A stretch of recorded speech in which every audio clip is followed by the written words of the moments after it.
I'm very grateful to be back in Evansville. I was down in Henderson this morning and I heard about the Henderson beans, and then Mark brought me a quart and I ate them in the women's bathroom, I think, lest somebody see me and expose my shame. But I'm ready to go. But I want you to just hold on to your seats today, because some of the stuff we're talking about is going to be very counter to the way you've been thinking.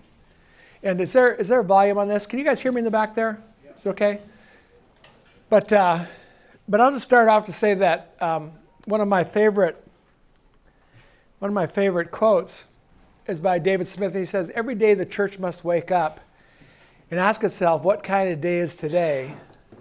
For no 2 days are alike in its history." In other words, what worked yesterday doesn't necessarily work now, and what we're in right now is what's called a time of liminality.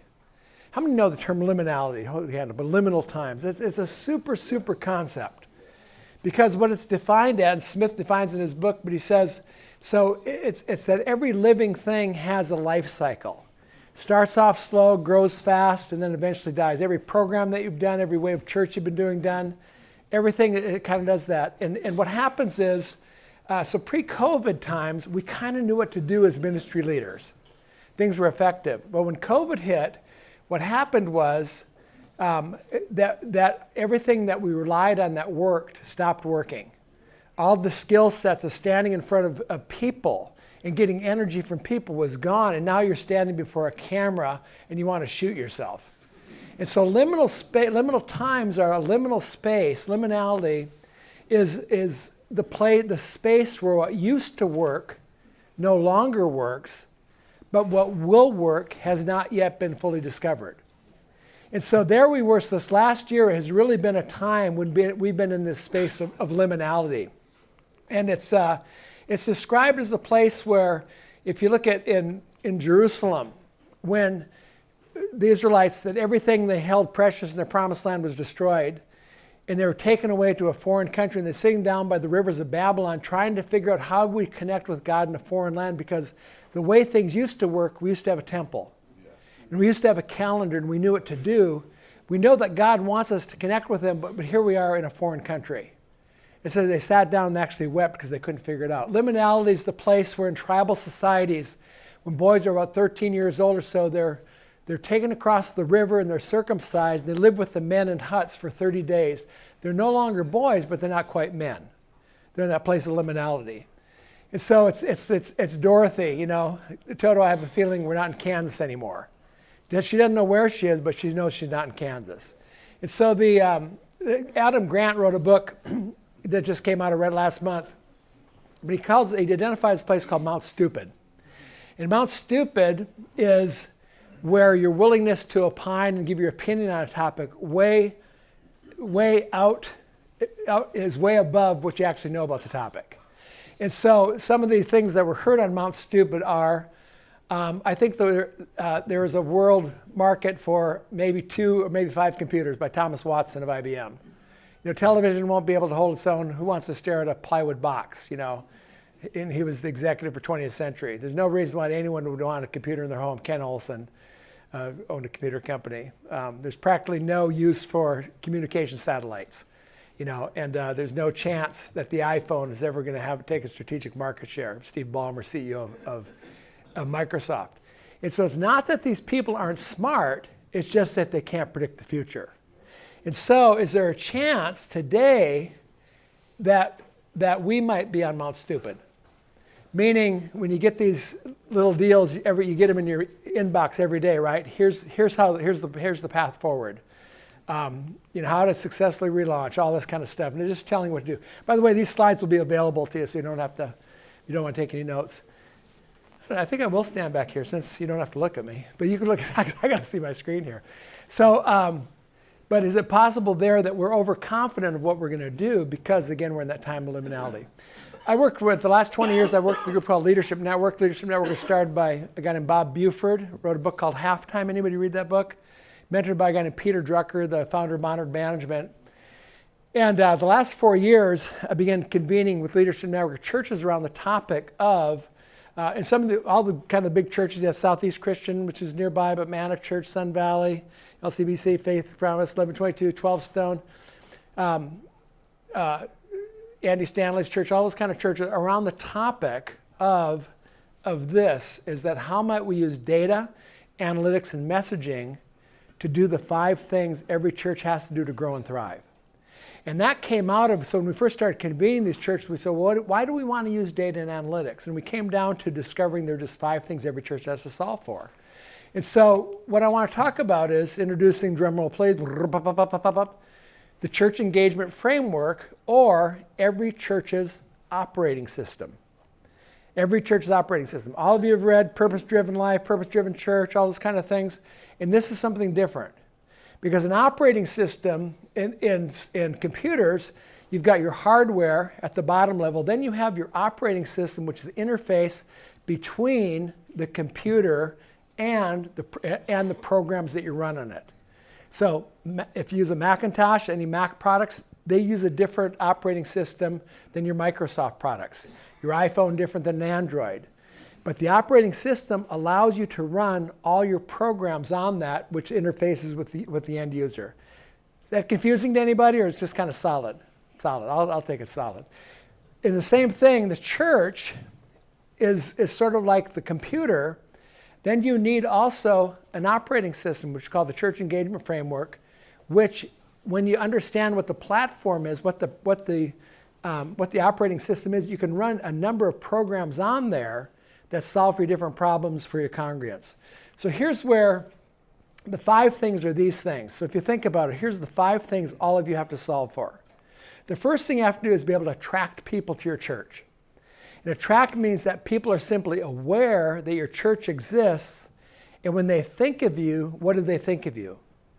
Oh, they're the church that bought 100 tablets during the pandemic so that under-resourced kids could actually keep learning at school. Or they're the church but when people think of you, most people don't even know about your church, but when they do, what do they think of? Are you known for what you're for or what you're against?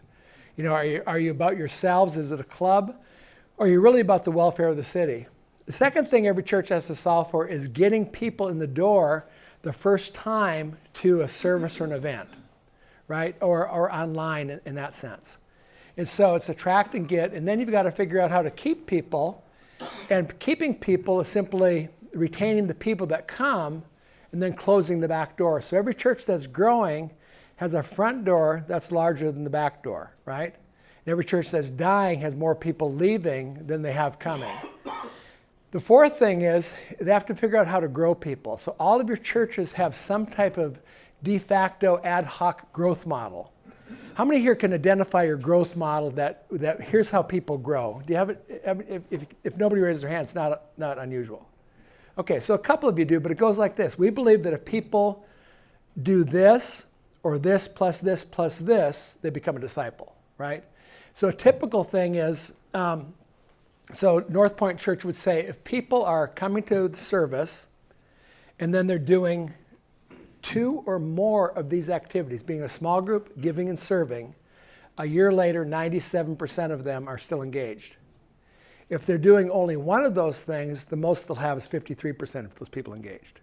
So their growth model is that we have to, another church, Sun Valley, big church down in Phoenix, they have what they call the +1 model. They say if people come to a service and do one thing, that's what puts them kind of in the growing category.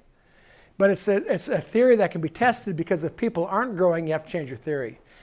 And the last thing is qualitatively different than the first 4, and that's multiply. And those are people that are now multiplying the mission of the church. They've moved from being a consumer of the church to actually a contributor to the mission of the church. And they do that through their giving of over $500 a year. And according to Generis, about a third of people give nothing that attend your church. A third give between $1 and $4.99 a year. But the 97% of church budgets are sustained by people that give over $500 a year. So, and $500 probably represents, I'm giving a little bit more than I'm actually getting, because I want to help advance the mission of this church. Through their leading, they're not just in small groups, but they're leading small groups, they're leading ministries. Through their serving internally inside the church or externally in the community, through their inviting people, through their evangelizing, through discipling, mentoring. These people are advocates for the church. They're the cheerleaders for the church. Does that make sense? So obviously where you'd want to have a church full of disciples is to have people that everybody is a multiplier. That everyone has made that shift from not just being consumer, but I'm actually contributing. I'm on mission to help our church fulfill its mission and to have that compelling mission. They also kind of find they flow very well with the invitations that Jesus gives us. So attract, John 1, where he says, "Come, where are you staying, teacher? Come and you will see." But just sort of like, just take a look. And then get, follow me, keep, abide in me, grow, learn from me, and ask me, the word and prayer. And then multiply, go make disciples. Of this engagement journey of those 5 things there too, it's the multipliers then that what? They're making people aware their church exists. Those are the ones that are getting people, keeping people, and growing people, and then multiplying themselves. So they're super, super important. They're like your keystone species of your church. These people are much more valuable to the church than just the consumers of it. And there's a very big difference, by the way, between a very active consumer and a multiplier.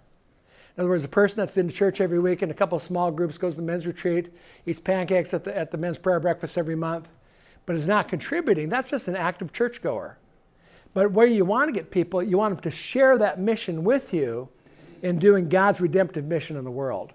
This also is a great framework for thinking about the different categories of your ministry. So you've got children, so guess what the children's ministry has to solve for?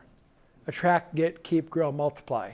What does the senior adults minister have to solve for? Attract, get, keep, grow, multiply. The online, Zach, this is what your job is, but you have to figure out how to attract people online. Get people online, keep people, grow people, and multiply people online.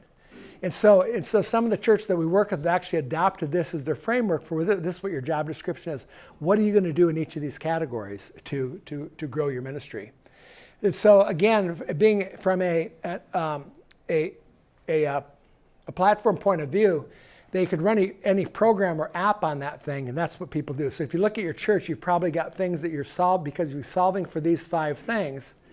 In these different areas of ministry, there's probably things right now that you can name that you're doing. You also think about several years ago, there's a guy named Christian Schwartz, did a lot of stuff on church planting. Anyone recognize that name, Christian Schwartz? Only a couple of you saw it. I may stop using him as a reference, but he came up with this great illustration on church planting, and I can't remember what he used it for, but he said, he talked about these staves of a barrel. And I've kind of ripped him off to say that it's not what you do best, like the staves of a barrel, it's not what you do best that determines the future of your church, but what you do least or worst that determines your future.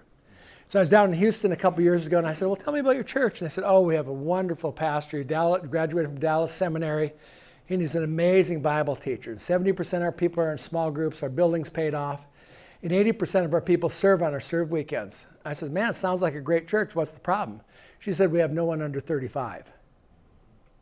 See, they're doing great on those latter things, but if they're not tracking and getting young families, in 20 years from now, they'll have no one under 55. They'll have no young families, and basically they'll be on life support.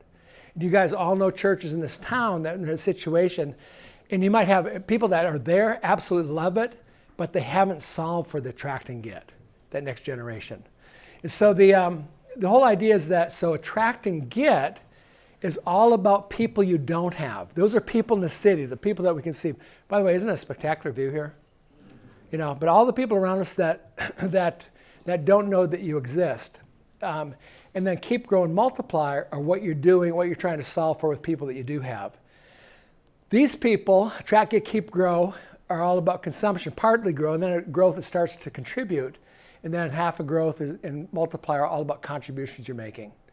And the reasons this is really, really important is that every consumptive activity begins from day one, or a piece of chocolate cake one, or a piece of baklava one, with a law of diminishing returns attached to it. Think about that. So one of the churches that was in my group I mentioned is North Point, Andy Stanley's church. And I talked to Bob Strickland, the executive pastor. I said, why did you guys join this group? And he said, well, we had 3,000 people join North Point last year, but 3,900 people left. a couple of years ago, and I said, how in the heck can you leave Andy Stanley? He's one of the finest, not just Bible teachers, but communicators in the entire world. But Andy Stanley, the first week, it's like, I think I have an illustration here. It's like how many have been in an all-inclusive? Anybody? Come on, put up your hands. Okay. You know that first night you go to the buffet line, and they got crab legs, and they got lobster, and they got New York strip steaks and prime rib, these amazing desserts, and you're saying, I've never seen anything like this. This is the best food I've ever had. But inevitably, what happens about night 5 or 6? You go, what do you think of grabbing a cab? Let's go into town and get some street tacos. Because as good as it is, the next time is not quite as good. The next time is not quite as good. So your Bible, so 83% of people chose your church because you're preaching. Only 38% of those people stay because you're preaching.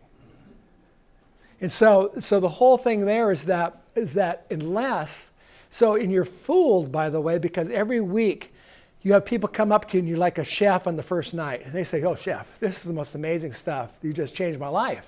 This is just amazing. And don't let that fool you, because what got them there will not be the same thing that keeps them there. And what happens is they're going to be much more fulfilled if the first day they meet you, hey, help me hand out some bulletins. Help me greet these people here. And you get them start contributing as soon as possible. In fact, if people don't not contribute in the first 4 months, they will not contribute in the first year. And so it's kind of like, how can we get people immediately on mission with us? Because we got a big mission. We got a mission worth giving your lives to. So join us on this mission, whatever way possible, in those ways of being a multiplier. Does that make sense? So once you kind of think about it, so you're not the only ones. All of you would rather preach. You preachers in here, you're much more fulfilled giving a good sermon than hearing the very best of sermons. And it's not you that is just wired that way. God has wired every person to be more fulfilled through contribution than consumption. And we'll never stop consuming. But pretty soon, if people get in the pattern that this, eventually they get bored. You guys had a bunch of people leave, by the way, during the pandemic. And that's because there was nothing, they weren't, I could get what's giving to me in another place better. But what if your church became that place where, man, I'd love to leave this church. Phil's church sermons are so boring, but I can't. Because this is the place where God has used me to fulfill the great mission that our church has. And I'm just picking on Phil there. Phil's sermons are, I've been listening to you online, Phil. So the whole thing is, so the way this works out in that physical space, so here's what the church has to solve for attracting people, driving by the church, through your bulletins, billboards, all that kind of stuff, attending the first time, then filling out a visitor's card, then getting involved in a growth journey, and then multiplying. It's kind of hard to see there. And then the same thing in the digital space. It's too hard to read there, but you'll have the slides. But just as every church has 5 problems to solve, every person on a growth journey is solving for their own problems. In other words, there's no one in town that's thinking, how can I make Dave Mills feel satisfied and fulfilled as a pastor? They're thinking about, what can I do to make my life work? And so their journey in joining your church also follows sort of a similar pattern. Here they say, I want to know more. Here I want to try it out. Here I want to stay. I want to grow. I want to contribute. And what happens is there's always, between each of these, there's a gap. And the way we move from knowing about a church to attending the church for the first time, you always go through the same 4 stages. You're aware of it. You know about it. You evaluate it. There's a trust gap that has to be built. Either you have a friend that goes there that says, hey, this is so good. You're going to love it here. Or you kind of heard good things that the church is doing, and then they make that commitment to cross that chasm. And 95% of the time, there is always a person in that gap. In other words, when you think yourself, the first time you went to church, it was probably your parents. But as an adult, who are the people, why do people come? 93% of people attend because somebody invited them for the first time.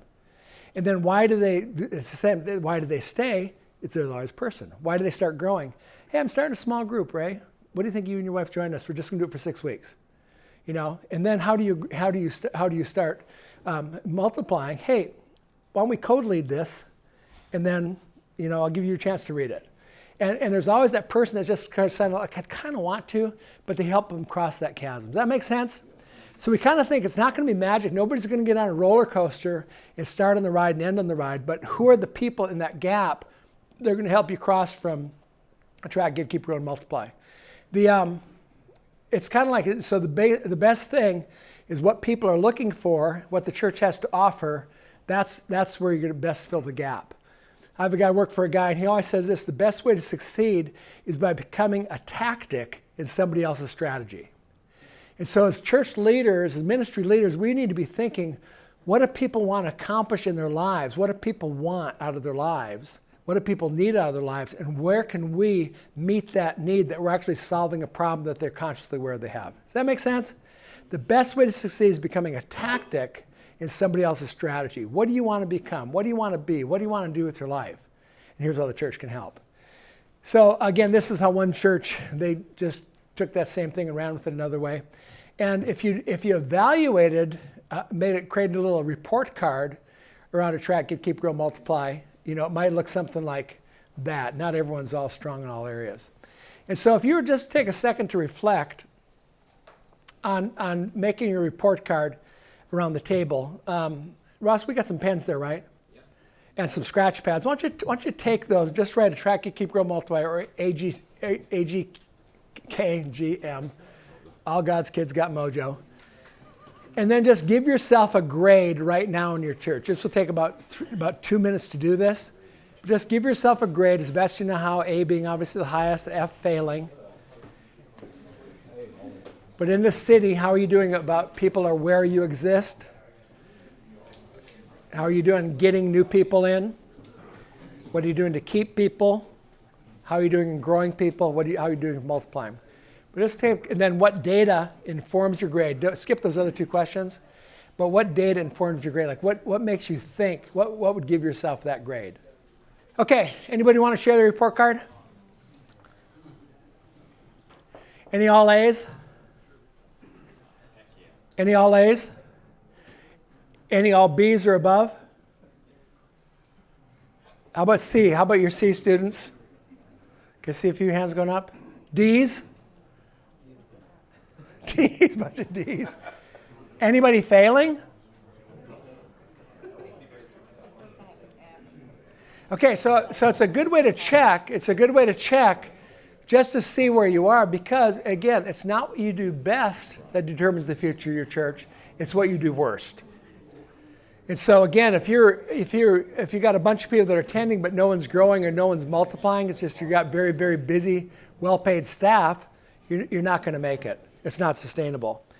So what do we do now? So that's my city, Boulder, Colorado.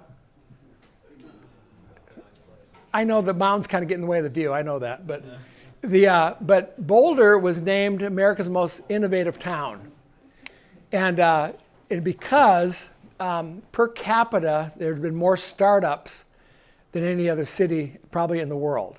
Boulder has a population of about 95,000, and between 2014 and 2009, 2014, 6,600 companies were started in Boulder, and population 95,000, but at the same time, 52 church planters left Boulder.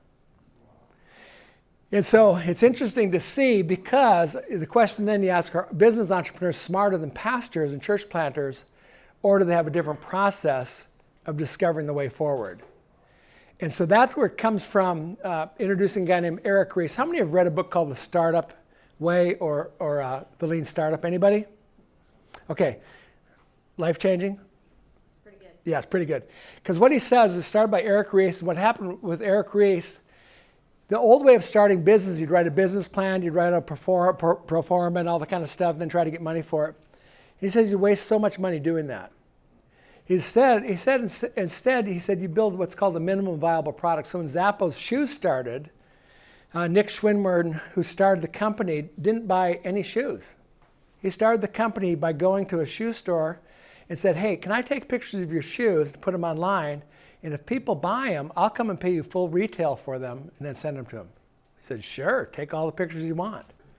And so he built what's called a minimum viable product just to test the idea. He had a hypothesis. I think people will buy shoes online. To test this hypothesis, I'm take pictures of shoes, put them online, see if I get any buyers. Well, pretty soon all he was doing was going down to the post office and said, this is a workable idea. But he didn't build a warehouse, didn't buy any inventory. Didn't do anything like that. And so that's what a minimum viable product is. And he says a startup is a human institution designed to deliver a new product or service under conditions of extreme uncertainty. When I've met with church planters, I use this definition of church planting. They go, yeah, that's what we're doing. So a church plant is really just a spiritual startup. It's a faith-based startup ministry. And so again, so some of his tendency says there's no knowledge in the room, only hypotheses that need to be tested in the streets.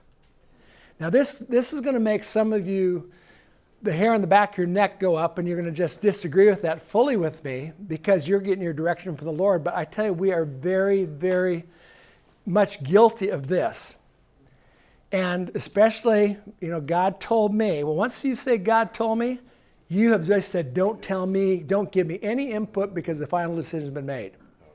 And so instead, what if we had an attitude of humility that when we get that inspiration, we're not sure whether it's coffee, it's the dessert, it's the Holy Spirit, or it's just dopamine, rather than saying that's God, it's more like I have this hypothesis of what would attract people. I have this hypothesis what would get people in the door the first time.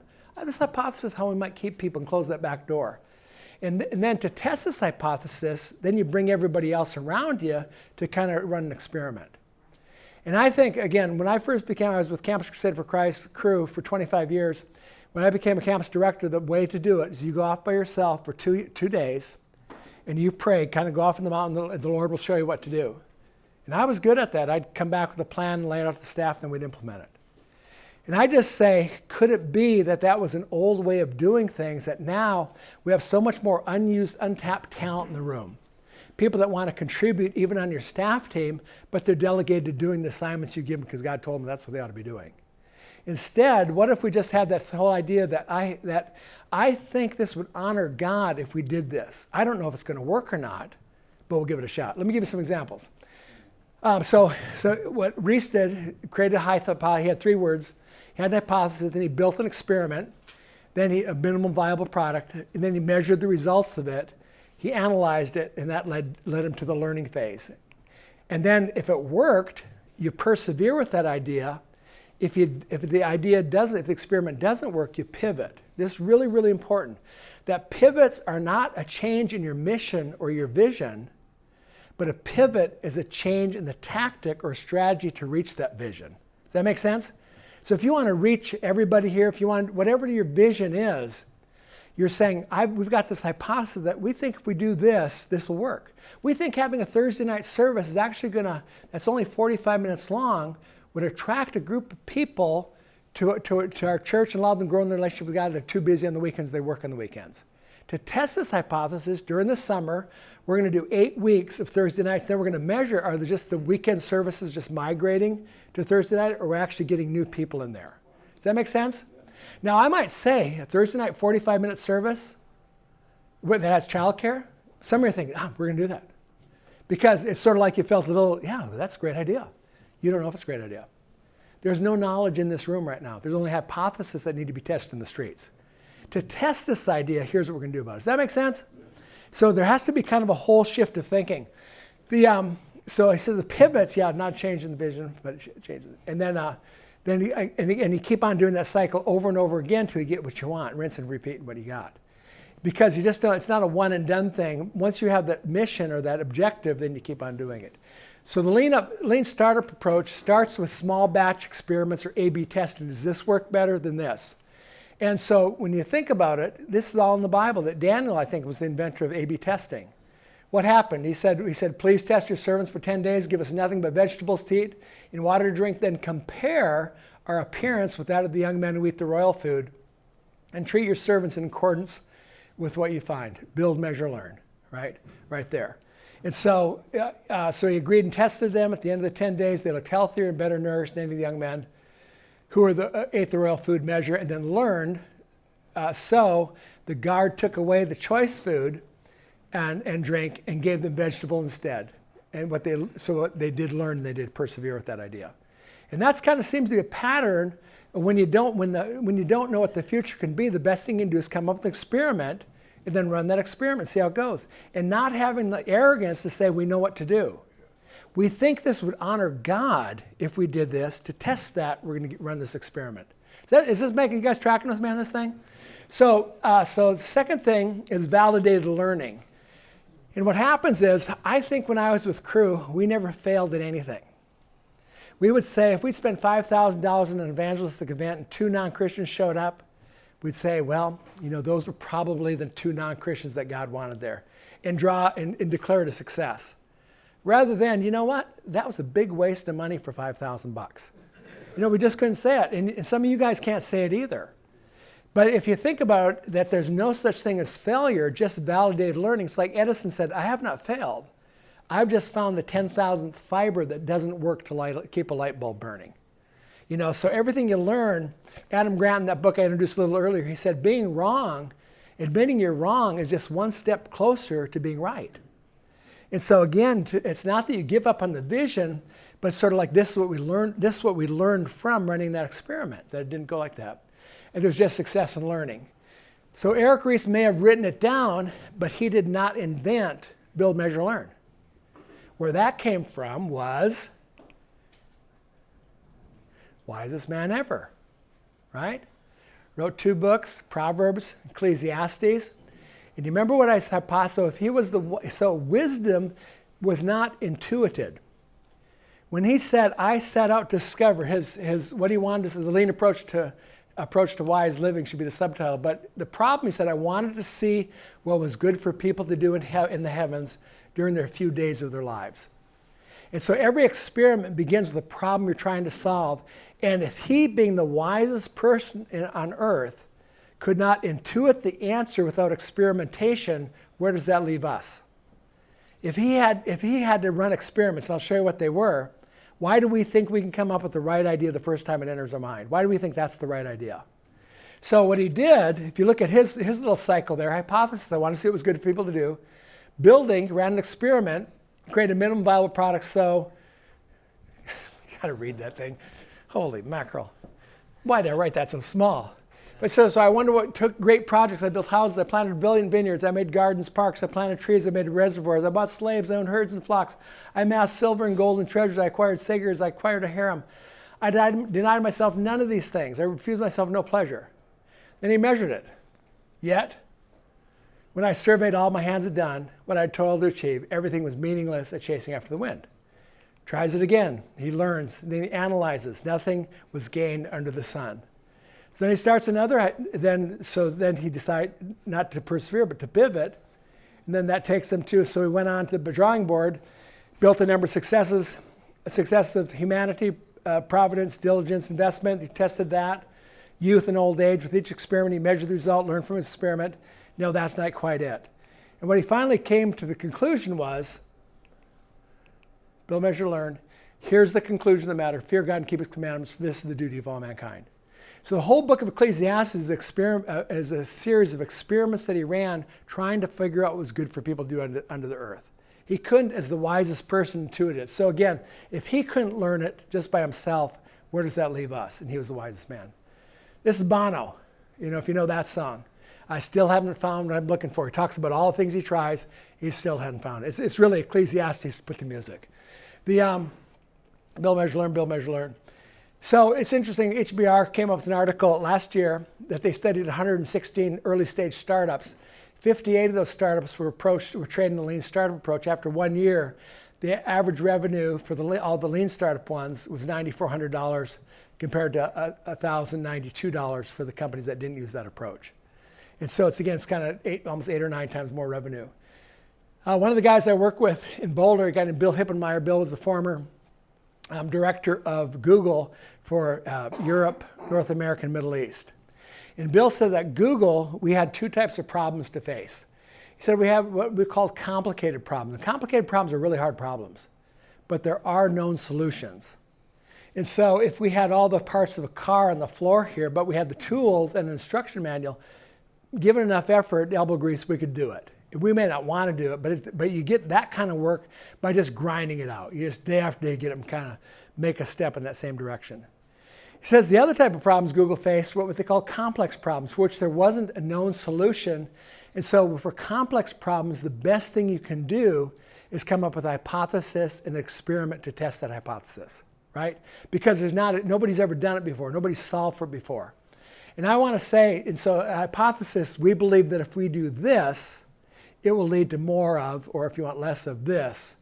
To test this hypothesis, we'll run the following experiment. And if we could just have that one thing around a track, what are we going to do to attract people? I don't know. But here's my hypothesis, though, is, and then to test that hypothesis, we'll run this experiment. So I've got churches that I work with. They've divided those 5 things. They create teams with lay people and staff. And twice every 4 months, they run 2 experiments every 4 months. And then they measure those things, they persevere on what works, then pivot on what doesn't work. Now imagine the energy that you'd pull out of your staff in their own ministry. They had to solve for a track, get, keep, grow, multiply. Here's the experiments we're running this month. At staff meeting, they're all sharing it and coming up with it. We don't know if it's going to work or not, but our hypothesis is, that if we had a great after-school program in the summer, or a summer program, we'd be able to attract people in the neighborhood that are really looking for stuff to do for their kids during the summer days, especially coming out of the pandemic. And then if we had a parents' night where we celebrated the accomplishment of the kids, we think that would do that. Now that intuitively, to me, seems like a great idea. But to test that idea, here's what we need to do. Does that make sense? Oh, good, I got a few more minutes. In former times, with complicated problems, all we did is read a book. By the way, I got one of my books up there, right there. But Purpose-Driven Church, How to Grow Your Church, Smaller Group Essentials, Sticky Church, Breaking the Growth Barriers, Anatomy of Revived Church, Church Growth Flywheel, Externally Focused Church. There are a lot of good stuff up there that if you just copied them and executed against it, things would happen. But right now, as the message is, we figured it out so you don't have to just do what we've done, you'll succeed like we've succeeded. And that worked in solving complicated problems. But today, again, where are we? We're in this liminal space where what used to work no longer works, but what will work hasn't been fully discovered. And everything's been shaken. And so it's really moving from a ministry model that says, thus saith the Lord, God told me what to do, to Acts 15:28. It seemed good to the Holy Spirit and to us that we should try this. I don't know if it's going to work, but it seems that if we did this, we did a Thursday night service to attract people that are currently not involved in the church, I think that would honor God. And to test that, so it's much more of a hypothesis thing I think the Holy Spirit would be honored if we took this approach of reaching more people for Him. So what are the problems every church has to solve for that are now complex problems and there's no solution? So those things, attract and get people we don't have, people we do have. So again, what if we could run experiments around attract? What do we do to get people? What do we do to keep people? What are we going to do to grow people? Keep people. What do we do to close the back door? What are we going to do with all those people, those third of the people that have just dropped off the radar during COVID? What's your hypothesis of what might get them back? Because we don't know, right? And if somebody says we know how to do it, they're sort of still on Mount Stupid, I think. But to move off of Mount Stupid to we think this is going to work, and then here's the experiment we're going to run. Again, so your first experiment, let me give you kind of 2 options. Oh yeah, that's great. And this is just super, super, super, super. If you just don't get any, and by the way, in the back of the book, there's a whole chapter on kind of running experiments like this. But this will change, if you understand this is actually going to change your approach to ministry. Because it's basically, it's Simon Sinek, I know, has a talk called Start With Why, but this is spelled differently, starting with why. And this is called something called regression analytics. Now, I'm not a math guy. I always say I graduated in the sciences. What kind of science? Well, social science. I said soft science. How soft? Social science. Okay. Lose all your credibility. But what it is the why is the goal you want to achieve. So unless you want to solve for something, unless there's a problem you're trying to solve, a goal you're trying to reach, a question you want answered, this isn't going to do any good. But I hope as ministry people, our horizon is always more. It's more of a track, keep, grow, multiply. The x-axis is always the hypothesis of what you do and the experiment you run to increase your y. So for instance, if you wanted to lose 20 pounds, that would be your y. Your x would be, it might be, so get this, it might be eating less exercising more. Once you add a second variable, it's called multivariable, exercising more and getting a personal coach. And so then you test that to see that it seems that the more I do of this, the more weight I lose. So that's a successful experiment. Does that make sense? It's just super simple like that. So now, if you think about it, that your why is most likely built around attract, get, keep, grow, multiply. How do we increase first-time guests? Getting people to return a third time. By the way, people that go to your church 3 times, 60% of them become active in your church. So the key time to follow up may not be after visit 1, because they might just be in town visiting with a friend. But when they come back a third time, it's a data signal that says they either want to get closer to God or get involved in a community that's changing the world. And that's, I think, a great time for visitation. Reactivating lapsed members, closing the back door, increasing attendance for a sermon series, increasing small group enrollment, doubling the number of millennials, increasing the regular number of givers by 30%, raising $1 million for its capital campaign, recruiting 30 new volunteers, increasing small group leaders, increasing digital engagement. That forms your why. Then you create a hypothesis. What is going to increase digital engagement for us? And then you run an experiment on how that happens. And so, so here's what we do with that. So with the groups that I led, we'd end each meeting where they'd declare and have one slide, here's the problem we're solving for. They'd write a concise statement of that. Then what would an epic win look like in 3 months? And then their hypothesis, we believe if we do this, the result will be this, our desired outcome. And then to test that, the experiments, what we'll do, who will lead it, how we'll measure it, and what success will look like. And that's where we said spend about 3 hours where their teams would kind of come up and do that. And then 6 weeks later, these are called sprint cycles. We'd get them all back online. They'd turn in that slide along with this, this would be the results. What problem were you solving? What was your statement? What did your epic look like? What did you do? What did you learn? Etc. Then they'd submit the one for the next 6 weeks. The other thing is, so that's one experiment you can run. The second one is really important. So, and this is called in HBR in 2003, they had an article called The One Number You Need to Grow. Does anybody ever remember reading that thing? But they looked at 60,000 questions that would determine which question was most determinative about the future of any enterprise. And you guys have all seen it, but it's this question here on a scale of 0, not likely at all, and 10, extremely likely. How likely are you to recommend our product or service to your friends and colleagues? How many have seen that question before? And that's called, what you get out of that is what's called the Net Promoter Score. And the Net Promoter Score is the percentage of people, net promoters are people that are 9 and 10. Net detractors are 0 through 6, and 7 and 8 are called neutrals. You just toss those out. So your Net Promoter Score is by taking the percentage of people that are net promoters and subtract the percentage of net detractors, and that gives you your score. So, is that making sense at all? Sort of? And let me show you where this is going. And also, it correlates amazingly with all Gallup's research on what it means to be engaged. So Gallup has done what it means to be an engaged employee, said about 23% of people are engaged. In the last 10 years or so, 12 years, they've been doing the same thing for churches.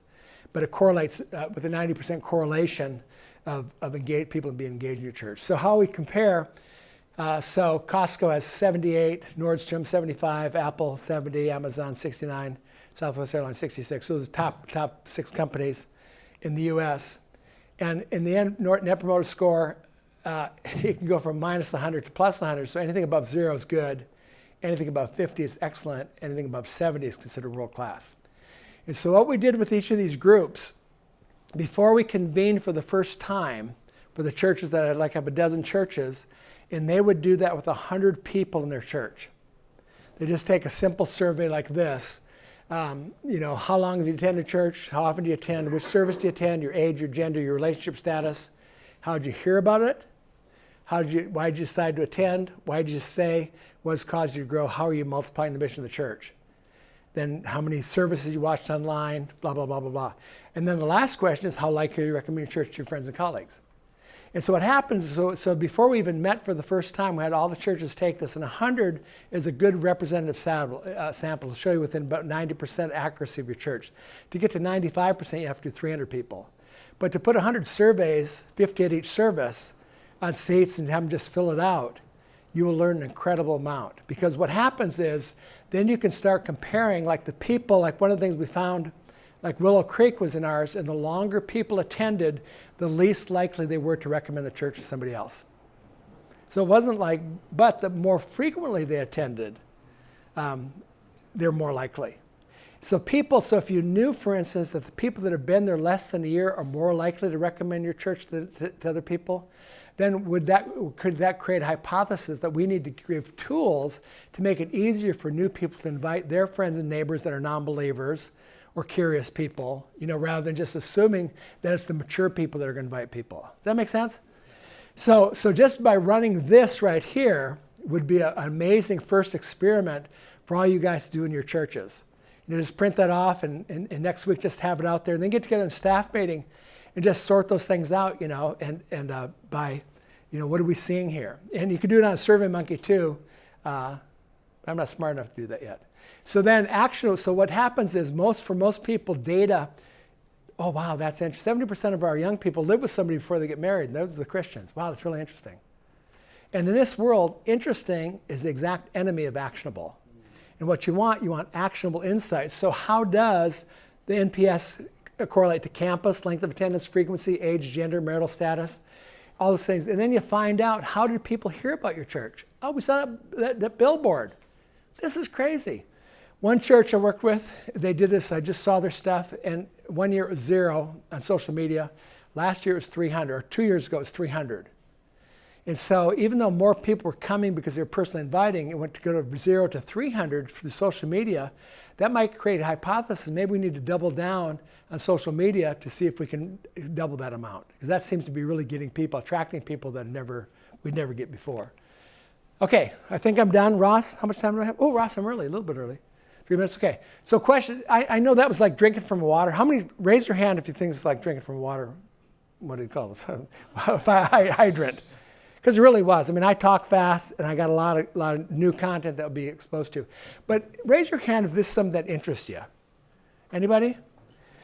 So Ross and I are kind of thinking, would it be valuable if we actually started doing something like this? And I'd say if we started with that, like what if we just had that thing printed up, or you want to figure out how to use SurveyMonkey or whatever, and then gave it to our churches in the last month. But then we formed, for those that are interested that want to go forward, creating some experiments around attract, get, keep, grow, and multiply, then come together online and share what we did and share what we learned from that in those areas. The great thing about having 5 things, it creates something called the potential for interoperability. In other words, if we knew every church, 350,000 churches in North America are solving for attract and get and keep and grow and multiply, then what are churches over 1,000 in the Midwest doing most effectively to get people? What are churches under 500 in the Northeast doing to grow people? And we could actually learn from one another. Okay, so I'll leave it at that. I'll let Ross follow through. One thing about the book, when I was, the second year I was leading churches, every week I'd write a tip sheet on data, analytics, or messaging to send to church. I did it for 50 weeks. And I was reading all the books on data. Again, I'm not a data guy intuitively.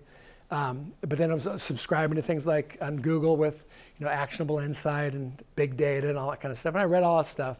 And then I'd put it together and send it out to these churches. Then I thought, well, I ought to do something with this. So I ought to put it in a book, because I spent too much work on it just to let it kind of die out. So I started writing a book, and 3 chapters in, I thought, this thing's so boring, I want to shoot myself, and I'm writing it. So I've always been fascinated with the concept of a story. Could I do a Lencioni style story? I can put left brain content in a right brain context and see what happens. So the story of this book is a story of a pastor. In chapter 1, he was a successful church planter in Houston, grew his church to 2,000 in 12 years, got the attention of the denomination. They asked him to help him with church planting, did that successfully for a number of years. Then he's asked to go up to Denver to turn around a church where the senior pastor died. It's one of the flagship churches of the denomination. And the problem is everything he did in the South doesn't work in Denver. And so he's 6 months into his job, and you guys know the drill, but the first week he gets there, the lead elder befriends him. They have lunch every week, for 4 months. They double date, but the guys ignored him for the last 2 months. And so he shows up at the first meeting and he basically said, "You're fired. You're not doing it." But the guy's never quit anything in his life. So they said, "But we'll give you 6 months. We told you we'd give you a year to see how it goes." And so he said, "Yeah." Well, he goes home, still doesn't know what to do. So he calls his dad. His dad said, "Well, the only guy I know in Denver is the guy that helped our company out. He's a data guy, analyst. And so I'll see if I can hook you up." So that week in the mail, he gets a package of tickets to 14 Friday Night Rockies games. So it follows the 2019 season. And so the way a story works, if you read StoryBrand, it's a person with a problem that meets a guy that has a solution that gives a call to action that results in success or failure. So that's what this is. So so Tom's the pastor, Bob's the guide, and every Friday night, 14 Fridays, they meet. He starts out by wearing a t-shirt that says something provocative that, how tech companies do that kind of thing, and then leaves them always with some type of 3x5 card with something interesting on it. So over the course of the time, it's basically the book is designed to make church leaders data literate. Just to become, so it doesn't scare you, it doesn't freak you out. So in the back, there's a big glossary of terms. There's experiments to run. There's a good bibliography and all that kind of stuff. And then always you have to remember that every story, the story is about what happens in the life of the protagonist, the changes that happen in the life of the protagonist, in this case, Tom's. The plot are the events that bring about that change. So you see him change. You see a lot of things change in the thing, but I hope you guys like it. So thanks for the opportunity to be here. I hope to see you online 6 to 8 weeks from now that this thing goes forward. Just for the fun of it, to say, I would like this skill set in my toolbox. I'd like to read the Lean Startup, at least watch some videos on it and make it happen. Ross?